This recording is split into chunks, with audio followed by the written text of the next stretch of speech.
The kingdom of Amaria once woke each morning to the sound of silver bells drifting from palace towers.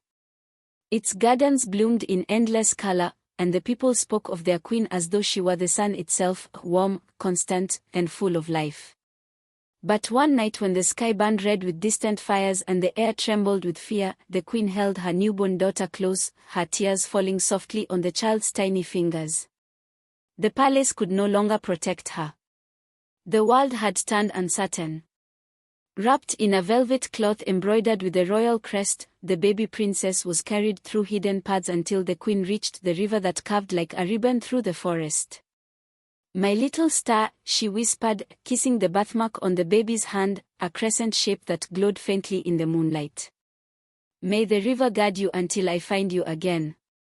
With a heart breaking quietly, she placed the baby in a sheltered nook among reeds and wildflowers, where the water hummed a gentle lullaby.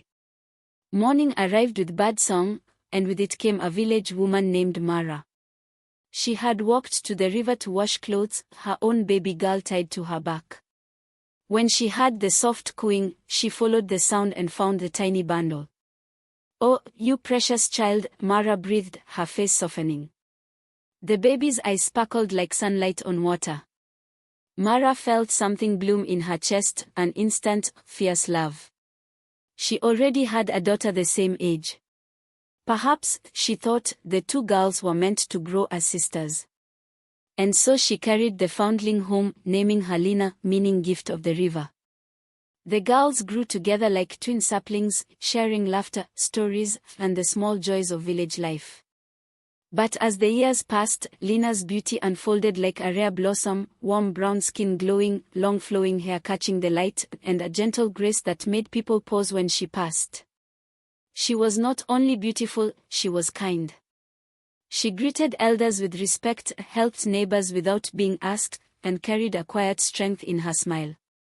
Mara's own daughter, Sarah, was different, short-haired, fuller in figure, and often overlooked. Though she had a tender heart, she lived in the shadow of comparisons whispered by others. Slowly, a bitterness took root in Mara's heart. She tried to ignore it, but it grew whenever she had praise meant for Lina. What began as small tasks turned into endless chores. Lina rose before sunrise, worked until the stars appeared, and rarely had a kind word. Yet she endured with patience, her spirit unbroken.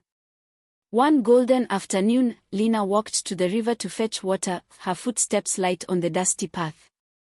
As she filled her clay pot, she noticed a young man sitting on a smooth stone, sketching the water's reflection. He looked up and smiled, warm, curious, sincere. They spoke at first about simple things, the weather, the village, the way the river changed color at sunset. Days passed, and their conversations became a quiet ritual, the river their witness. He admired her kindness, her honesty, the way she listened more than she spoke. One evening, as the sky blushed with twilight, he said gently, "I have come to cherish you. I would be honored if you would share your life with me." Lina's heart fluttered with both joy and uncertainty, but she agreed to tell her mother. When Mara heard the proposal, she quickly gave her blessing, assuming the young man was poor and that Lina would live a life of hardship far away. In her heart, she felt a quiet relief. But on the wedding day, the village awoke to a sight no one expected. Silken banners fluttered in the wind. Musicians filled the air with triumphant melodies.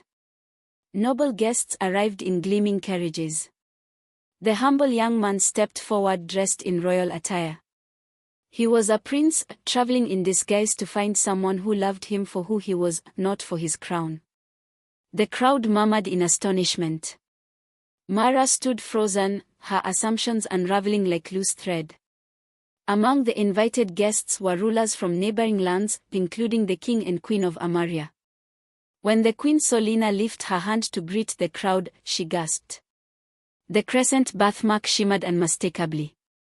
"My daughter," she whispered, voice trembling with wonder. The reunion was filled with tears and laughter, a circle finally closing after years of longing.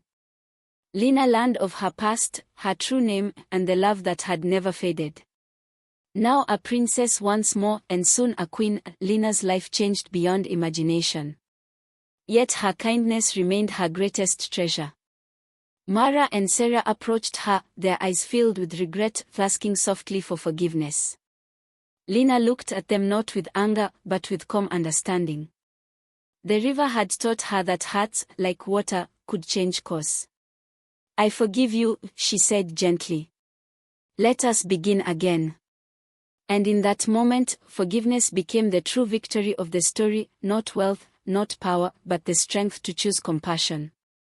In the years that followed, Queen Lena ruled with wisdom shaped by both palace halls and humble fields. The river still flowed past the kingdom, whispering its ancient song. And whenever people asked where her strength came from, she would smile and say, "From the day the river carried me into a life where I learned that kindness is the greatest crown of all."